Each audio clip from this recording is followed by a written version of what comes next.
Hi guys, इस video में हमें पढ़ना है AC voltage applied to a resistor. ठीक है, तो आपके पास कुछ ऐसा सर्किट होगा, एक एसी वोल्टेज सोर्स लगा होगा जो कि कनेक्टेड होगा एक रेजिस्टेंस आर के। ठीक है, तो ऐसे सर्किट को हम कहते हैं प्योरली रेजिस्टिव सर्किट। क्यों? क्योंकि देखो इसमें सिर्फ एक रेजिस्टर है, ना कोई इंडक्टर है ना कैपेसिटर है, इसलिए प्योरली रेजिस्टिव सर्किट। ठीक है, ये जो एसी वोल्टेज सोर्स है हमें एक इंस्टेंटेनियस वोल्टेज प्रोवाइड करेगा जिसका फॉर्मूला होगा Vm sine omega T. Vm जो है वो है पीक वोल्टेज और ओमेगा टी जो है इस एसी सोर्स का फेज है। ठीक है, अब हमें क्या करना है, हमें निकालना है करंट, इंस्टेंटेनियस करंट जो कि इस सर्किट में फ्लो कर रहा है। ठीक है दोस्तों, करंट अगर नॉर्मल डीसी बैटरी होती तो हम ओम्स लॉ से निकाल सकते थे, लेकिन क्योंकि ये एसी सर्किट है हमें ओम्स लॉ हम नहीं लगा सकते डायरेक्टली, हमें लगाना पड़ेगा किरचॉफ्स लूप रूल। ठीक है, किरचॉफ्स लूप रूल क्या कहता है दोस्तों? किरचॉफ्स लूप रूल ये कहता है कि मान लो आप किसी पॉइंट से शुरू करते हो, मान लीजिए इसको कहते हैं पॉइंट 1। ठीक है, और आप सर्किट में इन अ लूप ट्रैवल करते हो, पॉइंट 1 से पॉइंट 2 जाते हो, पॉइंट 2 से पॉइंट 3 जाते हो, 3 से 4 जाते हो और फिर 4 से फाइनली 1 पे आके रुकते हो। आपने एक लूप ट्रैवल कर लिया है ना। तो अगर आप एक लूप में ट्रैवल करोगे तो जितना पोटेंशियल ड्रॉप आपको मिलेगा हर पॉइंट के बीच में, उनका जो सम है वो 0 होगा। ठीक है, तो ये हम ऑलरेडी चैप्टर 3 में डिस्कस कर चुके हैं करंट इलेक्ट्रिसिटी में, इसलिए डीप में नहीं जाऊंगा मैं। अभी अप्लाई करके देखते हैं इस सर्किट में किरचॉफ का लूप रूल। ठीक है, तो दोस्तों अगर पॉइंट 1 से पॉइंट 2 में जाएंगे तो कितना पोटेंशियल ड्रॉप होगा? क्योंकि इसके बीच में एक बैटरी है, एसी वोल्टेज का सोर्स लगा हुआ है, तो उतना ही पोटेंशियल ड्रॉप होगा जितना ये एसी वोल्टेज सोर्स हमें वोल्टेज प्रोवाइड कर रहा है ना। तो 1 से 2 जाने में हमें मिलेगा Vm साइन ओमेगा टी का पोटेंशियल ड्रॉप। ठीक है, 2 से 3 जाने में क्या मिलेगा हमें? 2 से 3 जाने में कोई पोटेंशियल ड्रॉप नहीं मिलेगा क्योंकि बीच में कोई एलिमेंट है ही नहीं, कोई रेजिस्टेंस नहीं लगी, कुछ नहीं लगा हुआ है ना। 3 से 4 जाएंगे तो क्या होगा दोस्तों? 3 से 4 जाएंगे तो एक रेजिस्टेंस लगा हुआ है ना, और हमने अज्यूम किया हुआ है करंट I इंस्टेंटेनियसली फ्लो कर रहा है सर्किट में, है ना। तो जब रेजिस्टेंस के एक एंड से दूसरे एंड पे जाते हैं और उस सर्किट में एक करंट I फ्लो कर रहा होता है तो पोटेंशियल ड्रॉप कितना होता है दोस्तों? ये करंट इलेक्ट्रिसिटी चैप्टर में आपको पढ़ा चुका हूँ मैं, वो होता है -I टाइम्स R, है ना। तो 3 से 4 के बीच में जाएंगे तो पोटेंशियल ड्रॉप होगा -I टाइम्स R, और फिर से 4 से 1 के बीच में कोई पोटेंशियल ड्रॉप नहीं होगा क्योंकि इसके बीच में कुछ लगा ही नहीं हुआ है, नॉर्मल वायर है। तो हम किरचॉफ्स लूप रूल से ये कह सकते हैं कि Vm sine omega t -IR equal to 0। ठीक है, हमने क्या लगाया? हमने लगाया किरचॉफ्स लूप रूल। ठीक है, तो इससे हमारे पास ये I की वैल्यू आ जाएगी is equal to I is equal to Vm sine of omega t by R। दिख रहा है ना आपको? बस रीअरेंज किया है इस इक्वेशन को। Instantaneous value of current is equal to Vm by R sine of omega t. ठीक है, इतना समझ गए आप? तो दोस्तों इस Vm बाय R को अगर मैं एक Im लिख दूं तो Vm by R is equal to Im। ठीक है, अगर मैंने ये सब्सटीट्यूशन कर दिया तो ये इक्वेशन क्या बन जाएगी दोस्तों? ये इक्वेशन बन जाएगी I is equal to Im sine of omega t. Im is equal to Vm by R। ठीक है, तो दोस्तों काफ़ी सिमिलर इक्वेशन है ना, V equal to Vm sine omega t, I equal to Im sine omega t, है ना। इसमें हम ये कह सकते हैं कि ये जो Im है वो पीक करंट है, और जो करंट है वो भी एक अल्टरनेटिंग करंट है जिसका फेज होगा ओमेगा टी, एंगुलर फ्रीक्वेंसी होगी ओमेगा। ठीक है, इतना आप समझ गए? तो दोस्तों आप ये देखो, फेज देखो, V का फेज है ओमेगा टी, I का फेज है ओमेगा टी। इसका मतलब इन दोनों के बीच में फेज डिफरेंस कितना है? फेज डिफरेंस है 0। ये मैं आपको फेजर्स वाले वीडियो में अच्छे से समझा चुका हूँ। आप कॉन्सेप्ट्स क्लियर करने के लिए अल्टरनेटिंग करंट के, एंगुलर फ्रीक्वेंसी के, प्लीज़ वो पिछला वाला वीडियो देख लीजिए, ठीक है। तो इनका फेज डिफरेंस है 0, omega T minus omega T. इसका मतलब हम ये कह सकते हैं कि इंस्टेंटेनियस वोल्टेज और इंस्टेंटेनियस करंट जो है आर इन फेज, ठीक है। इन दोनों में फेज डिफरेंस 0 है, ये इन फेज है, ठीक है। तो दोस्तों इन फेज होने का मतलब क्या होता है?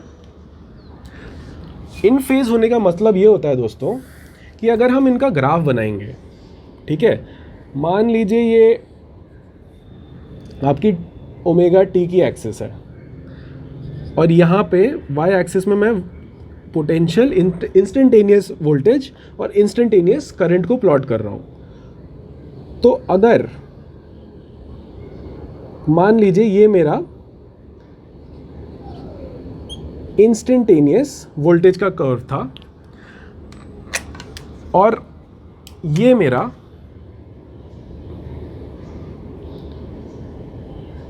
इंस्टेंटेनियस करंट का कर्व था। ये देखिए, पीक वोल्टेज Vm होगी, नेगेटिव डायरेक्शन में पीक वोल्टेज माइनस Vm होगी, पीक करंट Im होगा, नेगेटिव डायरेक्शन में पीक करंट माइनस Im होगा। और ये जो प्लॉट है वो एक है Vm साइन ओमेगा टी का, दूसरा प्लॉट है Im साइन ओमेगा टी का, ठीक है। क्योंकि ये दोनों इन फेज हैं, इनकी जो मैक्सिमम वैल्यूज़ हैं और मिनिमम वैल्यूज़ हैं और ज़ीरोज़ हैं, ठीक है ना। तीन चीज़ें, मैक्सिमम वैल्यू, ज़ीरो और मिनिमम वैल्यू, वो सेम टाइम पे आएंगी, ठीक है। इन फेज का यही मतलब होता है कि मैक्सिमम, मिनिमम और ज़ीरोज़ किसी दो क्वांटिटीज़ के जो फेज में होती हैं वो सेम टाइम पे आती हैं।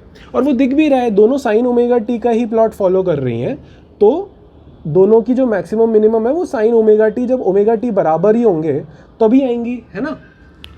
तो फेज में एक होने का मतलब ये होता है। और एक दूसरा इम्प्लीकेशन भी है। दूसरा इम्प्लीकेशन क्या है कि अगर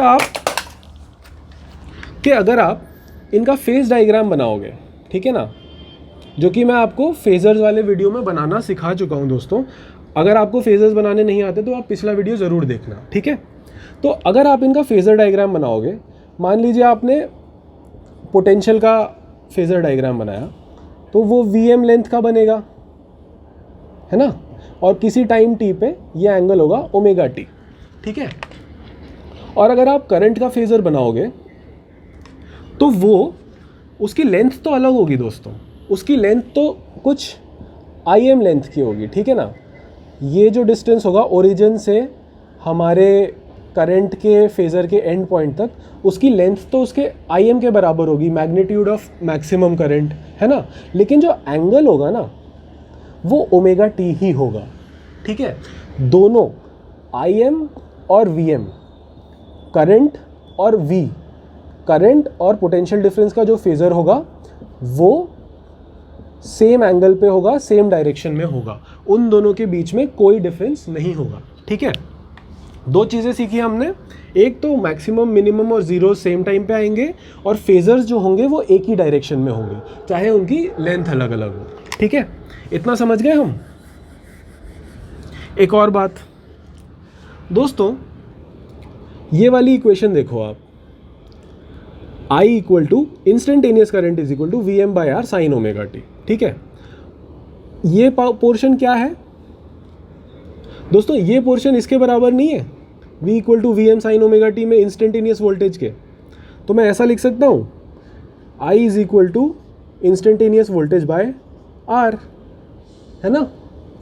या ऐसा लिख सकता हूँ, I R is equal to V, है ना। इसका मतलब क्या है दोस्तों? ये ओम्स लॉ है ना। तो दोस्तों हम ये कह सकते हैं कि in purely resistive circuits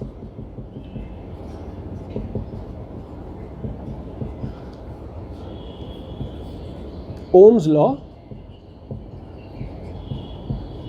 is valid for AC voltage, ठीक है। प्योरली रेजिस्टिव सर्किट्स के लिए ओम्स लॉ वैलिड रहेगा, चाहे वोल्टेज AC हो या DC हो, ठीक है। इतना आप समझ गए। तो अभी तक हमने क्या क्या पढ़ लिया है एक बार रिवाइज कर लेते हैं। आई हमारा इंस्टेंटेनियस वोल्टेज अगर V = Vm sin omega T हो और ये प्योरली रेजिस्टिव सर्किट हो तो हमारा करंट आएगा Vm/R sin omega T. Vm/R को अगर हम लिख देंगे Im तो हो जाएगा करंट का form I = Im sin omega T. Current और वोल्टेज इंस्टेंटेनियसली इन फेज रहेंगे, उनमें कोई फेज डिफरेंस नहीं रहेगा, उनकी मैक्सिमम, मिनिमम और जीरो वैल्यूज़ एक साथ आएंगी।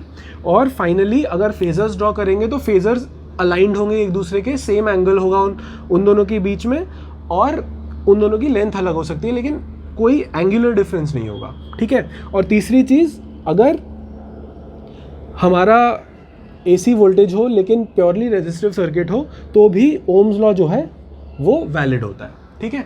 इतना आप समझ गए। अब हमें मूव ऑन करना है पावर की तरफ, ठीक है। कि मान लीजिए पावर कंज्यूम्ड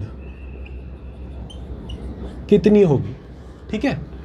तो दोस्तों पावर कंज्यूम्ड जानने के लिए सबसे पहले डिस्कशन करते हैं एवरेज और इंस्टेंटेनियस वैल्यूज़ का। इंस्टेंटेनियस वैल्यूज़ तो हम समझ गए, करंट की थी Im sin of omega t, है ना। एक पर्टिकुलर पॉइंट ऑफ टाइम पे अगर टाइम की वैल्यू हमें पता हो तो हम बता सकते हैं कि करंट कितना फ्लो कर रहा है सर्किट में। लेकिन एवरेज ओवर वन साइकिल कितना होगा, है ना। दोस्तों साइकिल का कॉन्सेप्ट भी मैं आपको फेजर्स के वीडियो में समझा चुका हूँ, आप प्लीज़ जाके देख लेना। तो एक पर्टिकुलर साइकिल में एवरेज करंट कितना होगा, अगर ग्राफ बनाता हूँ मैं तो Im sin ओमेगा टी कुछ ऐसा बनेगा, ये होगा Im, ये होगा माइनस Im, और ये होगी पूरी एक साइकिल की लेंथ, है ना। तो देख पा रहे हो आप कि एक पॉजिटिव हाफ साइकिल मिलेगी हमें और एक नेगेटिव हाफ साइकिल मिलेगी हमें, है ना। Im sin ओमेगा टी का ग्राफ है ये।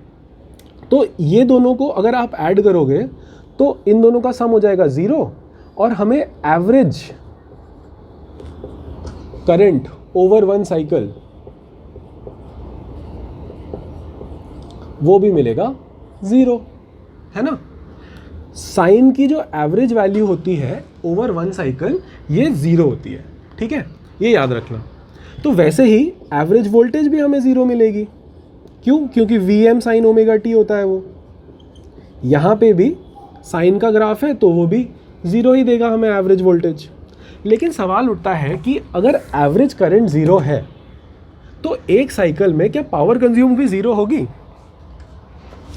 दोस्तों जवाब है नहीं। क्यों? क्योंकि पावर का जो फॉर्मूला होता है ना वो होता है I²R, ठीक है। तो यहाँ पे ना स्क्वायर है, तो ये जो नेगेटिव पोर्शन है ना हमारे करंट का वो भी स्क्वायर होके पॉजिटिव हो जाएगा, है ना। इसलिए जो एवरेज वैल्यू आएगी P की यानी पावर की वो कुछ ना कुछ पॉजिटिव आएगी, ठीक है। तो उसका डेरिवेशन करना है हमें, आइए करते हैं। देखो आपके पास इंस्टेंटेनियस वैल्यू है Im sin omega t, power को आप लिख सकते हो Im sin omega t whole square times R, ठीक है। अब सबसे पहले तो कॉन्स्टेंट्स को बाहर ले आओ, Im² R sine of omega t whole square, ठीक है। ये है पावर की वैल्यू, ये है इंस्टेंटेनियस पावर, ठीक है ना। At any particular point of time circuit में कितनी पावर कंज्यूम हो रही है, ठीक है। या यूँ समझ लो कि at any particular point of time कितनी हीट एनर्जी डिसिपेट कर रहा है सर्किट, ठीक है। दोनों सेम इंटरप्रिटेशन है। तो ये इंस्टेंटेनियस पावर हो गई। अब हमें अगर एवरेज निकालनी हो तो एवरेज का सिंबल होता है कुछ ऐसा, ठीक है ना।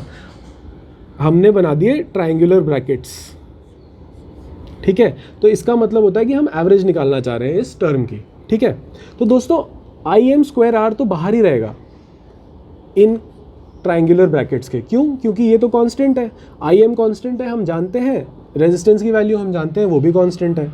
बचेगा सिर्फ एवरेज के ब्रैकेट्स के अंदर साइन ओमेगा टी, क्योंकि यहाँ पे जो टी है ना वो वेरिएबल है। ठीक है, तो अब हमें निकालनी है साइन स्क्वायर ओमेगा टी की एवरेज वैल्यू ओवर 1 साइकिल। ठीक है, तो दोस्तों साइन स्क्वायर की एवरेज वैल्यू ओवर 1 साइकिल हमें निकालनी है। कैसे निकालेंगे दोस्तों? ये तो सिंपल सी बात है, आपको याद भी होनी चाहिए। आंसर आता है हाफ। ठीक है, सिंपली यहाँ पे आप सब्सटीट्यूट कर सकते हो, लेकिन इसका डेरिवेशन ट्रिग्नोमेट्रिक आइडेंटिटी से भी हो सकता है। ठीक है, साइन स्क्वायर को आप क्या लिख सकते हो? लिख सकते हो 1 minus cos 2 omega t by 2। ठीक है, अगर आपको इसकी एवरेज लेनी हो तो आपको इस पूरे की एवरेज लेनी पड़ेगी। तो आप क्या करोगे? हाफ की वैल्यू ओवर 1 साइकिल तो हाफ ही रहेगी ना, क्योंकि हाफ तो कांस्टेंट है, वो तो बदलेगा नहीं, इसलिए आप हाफ को ले आओ बाहर। ठीक है, minus average of cos 2 omega by 2। ठीक है, ये आ गया दोस्तों। जैसे साइन की वैल्यू ओवर 1 साइकिल 0 होती है, वैसे ही कॉस की वैल्यू भी ओवर 1 साइकिल 0 होती है। ठीक है, इसको हम एक ग्राफ से देख भी सकते हैं, वैसे आपको याद होनी चाहिए। कॉस का ग्राफ कुछ ऐसा जाता है, ठीक है ना, ये π/2 होता है, ये 3π/2 होता है, π/2 3π/2 2π, ठीक है, और 0। ये एक साइकिल होती है कॉस की। तो यहाँ पे ये पॉजिटिव पार्ट होता है 1/4, ये पॉजिटिव पार्ट होता है 1/4, ये नेगेटिव पार्ट होता है हाफ। ठीक है, ये सारे एक दूसरे को कैंसिल कर लेते हैं। ठीक है, तो कॉस की भी एवरेज वैल्यू ओवर 1 साइकिल 0 होती है, तो ये हो जाएगा हमारा 0। फाइनली वैल्यू आ जाएगी average value of sine square omega T half. ठीक है, तो हमने क्या करना है, इसकी जगह हाफ सब्सटीट्यूट कर देना है। ठीक है, average value of P is IM whole square R into half. ठीक है, या मैं दूसरी तरीके से लिखना चाहूँ तो IM स्क्वायर बाय 2।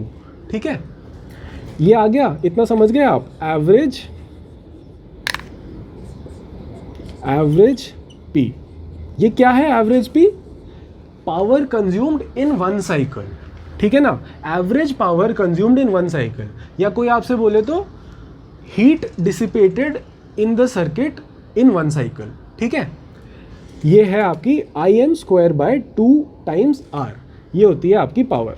ठीक है दोस्तों, इसी चीज़ से हमें ये पता चलता है कि instantaneous current IM sine omega t है, एवरेज करंट इन 1 साइकिल 0 है, लेकिन पावर जो है वो नॉन ज़ीरो है। ठीक है, ये आप याद रखना, power consumed in a purely resistive circuit over 1 cycle is non zero. ठीक है दोस्तों, अब हमें बात करनी है एक इंपॉर्टेंट क्वांटिटी की, रूट मीन स्क्वायर। ठीक है, तो फाइनली अगर आप ये टर्म देखो IM स्क्वायर बाय 2, इसको हम ऐसे लिख सकते हैं IM by root 2 whole square times R, है ना। 2 को रूट 2 लिख दिया और स्क्वायर के अंदर ले आया। ठीक है, और IM बाई रूट 2 को अगर हम ऐसा कुछ लिख दें तो IRMS। ठीक है ना, ये मैं एक नई क्वांटिटी डिफाइन कर रहा हूँ, IRMS। RMS क्या है? Root mean square. ठीक है ना, तो रूट मीन स्क्वायर से डरना मत, ये आप एक क्वांटिटी समझो, IRMS बुलाते हैं जिसको। ठीक है, अगर उसको मैं डिफाइन कर दूँ IM यानी peak current divided by root 2, तो ये IRMS की वैल्यू है ना अंदर ब्रैकेट के IM बाय रूट 2, तो मैं ऐसे सब्सटीट्यूट कर सकता हूँ IRMS whole square times R। ठीक है, तो हम लिख सकते हैं, अगर हम एक क्वांटिटी कुछ ऐसी डिफाइन करें IRMS जो कि बराबर हो IM बाय रूट 2 के, ठीक है, इसको एक और फॉर्मुलेशन में लिख सकते हैं IM by root 2 is equal to 0.707 times IM, क्योंकि 1/√2 की वैल्यू 0.707 भी होती है, ठीक है ना। तो अगर हम कोई ऐसी क्वांटिटी डिफाइन करें IRMS जो IM/√2 के बराबर हो, तो पावर का फॉर्मूला हम ऐसे भी लिख सकते हैं IRMS whole square times resistance, है ना। इतना तो क्लियर है, सिंपल मैथ्स है, ठीक है। तो IRMS होता क्या है, फाइनली हम ये पढ़ क्यों रहे हैं, ये होता क्या है, ये चीज़ क्या है। तो दोस्तों IRMS वो वैल्यू है एक करंट की जो अगर DC सोर्स हमें प्रोवाइड कर रहा होता, डायरेक्ट करंट का सोर्स, तो सेम पावर लॉस होता जितना कि एक AC वोल्टेज के सोर्स की वजह से जो करंट है उससे हो रहा है, ठीक है, समझे। यहाँ पे एक AC सोर्स था जिसका पीक करंट IM था, है ना, उसकी वजह से कुछ एवरेज P था, एवरेज पावर लॉस था IM²/2 टाइम्स रेजिस्टेंस, है ना। अगर हम इस AC सोर्स को हटा के एक DC सोर्स लगा देते हैं तो कितना हमें करंट सप्लाई करना पड़ता है जिससे सेम एवरेज पावर लॉस हो, ठीक है, वो होता है हमारा IRMS करंट, ठीक है ना। IRMS करंट इज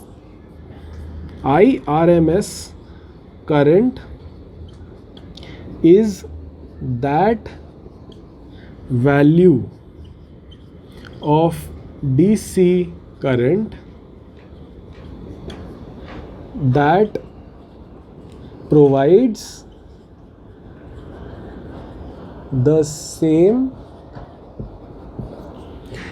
average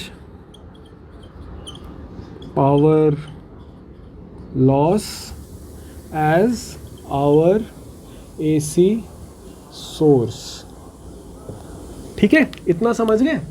तो IRMS वो करंट होता है। तो आइए सिमिलरली हम एक VRMS भी डिफाइन कर सकते हैं, ठीक है। ये मैं मिटा दूं ना दोस्तों,